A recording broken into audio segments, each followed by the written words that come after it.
Thank you, Honorable Speaker. Pursuant to the provisions of Standing Order 44-2C, I wish to request for a statement from the Chairperson of the Departmental Committee on Energy regarding the persistent power outage in Samburu West constituency, including Maralal Town. Honorable Speaker, for the past year, residents of Samburu West constituency, particularly Maralal Town and its environs, have experienced frequent and prolonged power outages. The outages occur without any prior notice, explanation, or projected timelines for restoration.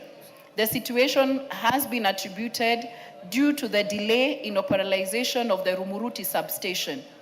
The persistent power outages, coupled with the lack of communication from Kenya Power and Lighting Company, KPLC, constitutes a clear violation of the legal obligations set forth in the Energy Act, Cap 225. Further, under the Consumer Protection Act, Cap 501, consumers have a right to fair service delivery and are entitled to seek compensation where economic losses arise from negligence or disruption in utility services. Honorable Speaker, it is against this background that I request for a statement from the Chairperson of the Departmental Committee on Energy on the following. 1.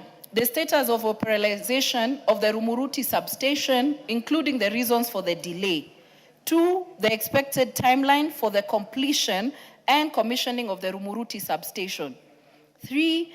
Any alternatives or strategic partnerships being explored by the ministry to provide Samburu West constituency with supplementary or backup power sources to mitigate the effects of power outages in future.